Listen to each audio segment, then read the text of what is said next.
You're watching Morning Live. Now, more than 60,000 people are expected to attend the annual Hollywood Bets Cape Town Street Parade tomorrow. Now, the historical Tweede Nuwe Jaar celebration is the city of Cape Town's longest-running carnival and a vital component of its cultural legacy and social cohesion. This year's carnival will feature minstrels, troops parading in brightly colored satin and sequin uniform, matching umbrellas and creative face art, while jolling to banjos, trumpets and drums to create their distinctive Guma music. To tell us more about the Hollywood Bets Cape Town Street Parade and its history, we're now joined by Muneeb Gambeno, who's the director of the Kaapse Klopse Karnival Association.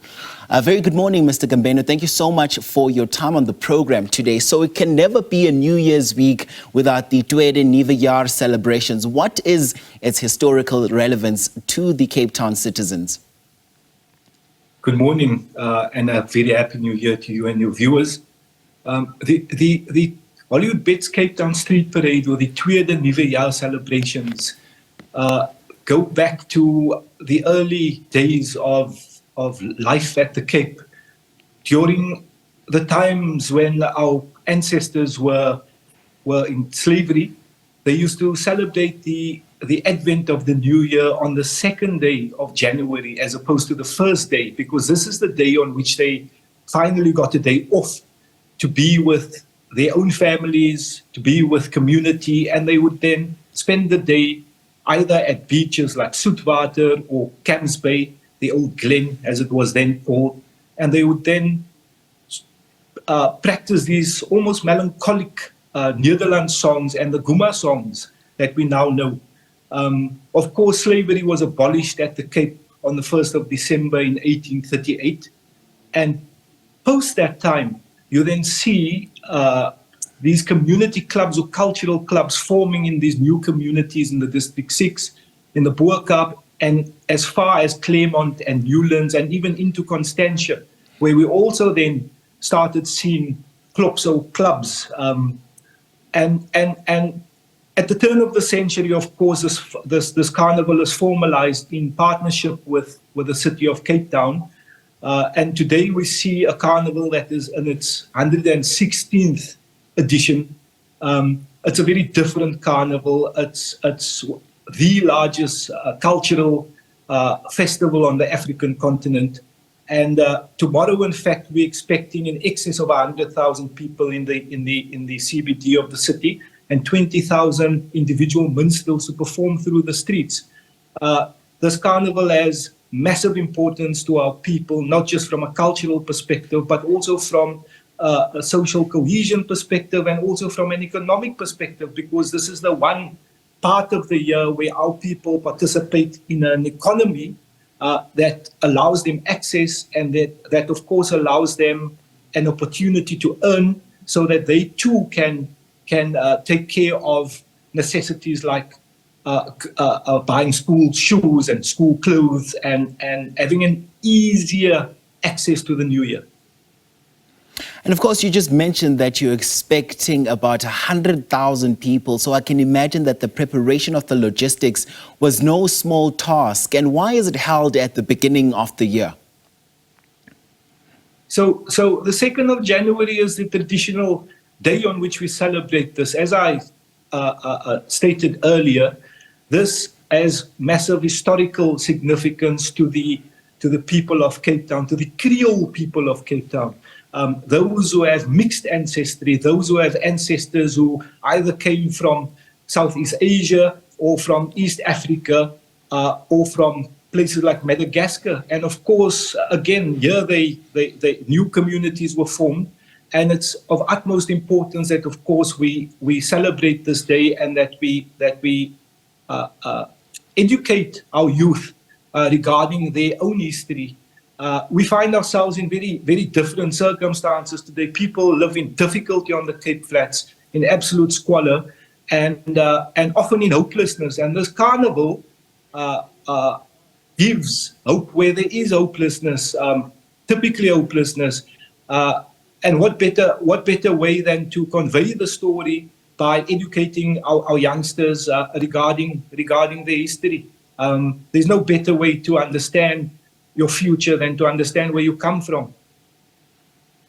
Indeed, and the parade is known for its glitzy costumes with brightly colored uniforms and matching umbrellas. So take us through how long do the preparations, including the costumes, take?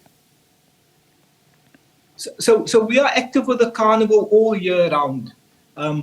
You can well imagine to manufacture 20,000 costumes is no easy feat. What we do is we employ community CMTs who start working on the costumes already at the end of the last carnival.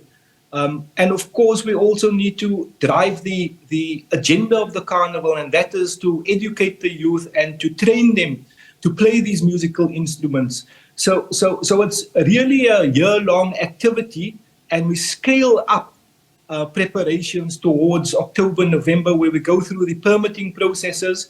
And for the last few weeks, of course, we've been busy either on site or in the workrooms preparing for activation of this event, building up the infrastructure along the route, and ensuring that the platform is created so that not only the minstrels but also the spectators can just have an enjoyable, fun, and safe event tomorrow.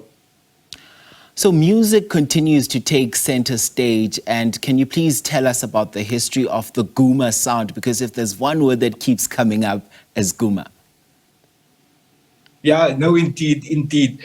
So the genesis of our beats, again, is really to be found in the very early days of life at the Cape, where our ancestors made these drums from wine barrels and utilized either sheep or goatskin. I would imagine it was goatskin at the time.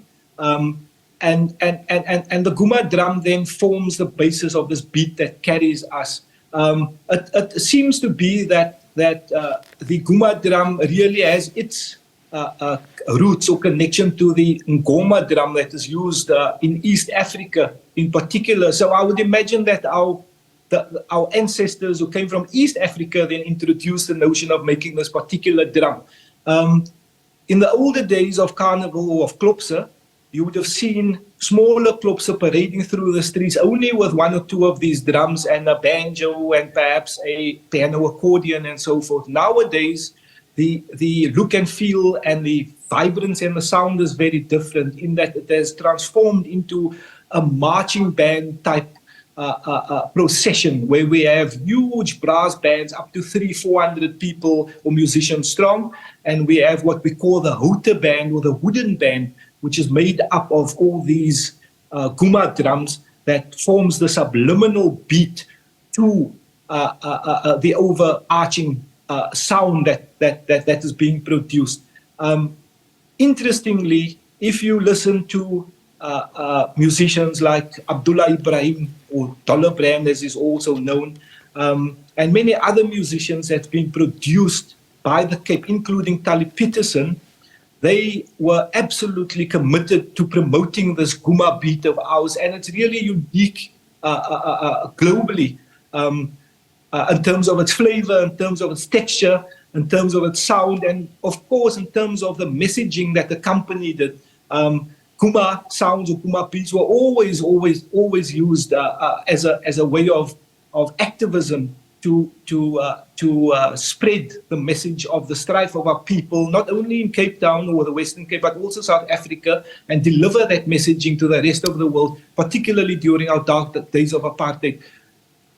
Indeed.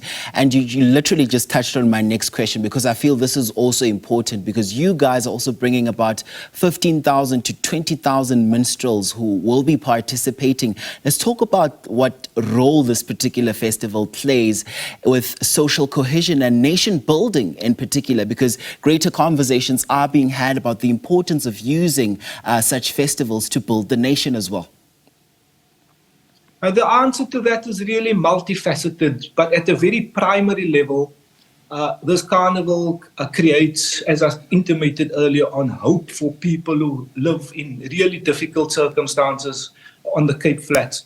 So the carnival creates community to our people, and of course, when you create community, you create an opportunity to educate people and to drive particular agendas, particularly that of social cohesion and of nation building. There's also a reclamation of space facet to the answer. Whilst our people live out on the Cape Flats during the year, very few of them get to travel into the CBD and to enjoy the spaces that our ancestors really created and built up for all of us.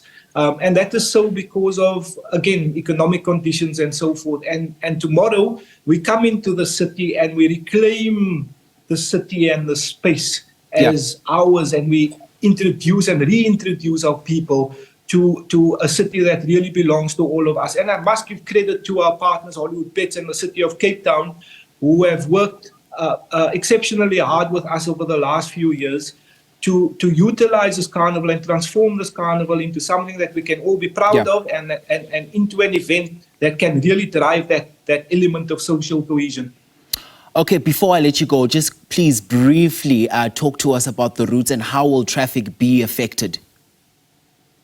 So tomorrow the event starts at Hanover Street in the Old District 6, and it proceeds through the CBD down Darling Street, up Wales Street after a quick turn into Adderley Street, and then we proceed into the Old Workup where the procession ends. We will have approximately 26 troops parading from 1:30 tomorrow, the event starts at about 10 a.m. with pre-entertainment. As I said, the first troops will start parading at 1:30, and the event will end around midnight. There's a couple of things. Of course, there's road closures that people should be aware of, and those notices are around the city, and it's quite easy to follow. And we've also put out statements from our side where people can have an indication of those road closures. And of course, for those who are coming down to the parade tomorrow, please be cautious. It's going to be very hot. Please prepare properly, wear sun hats, use sunscreen, hydrate properly, bring some extra hydration or liquids with. It's a free event, it's an open event, so we just really want everyone who's in the city to come down and experience this iconic event for once in their lifetime. All right, Muneeb Gambeno, thank you so much for your time. And he is the director of the Kaapse Klopse Karnival Association, talking to us about the annual Hollywood Bets Cape Town Street Parade that is being held tomorrow, showcasing about 15,000 to 20,000 minstrels.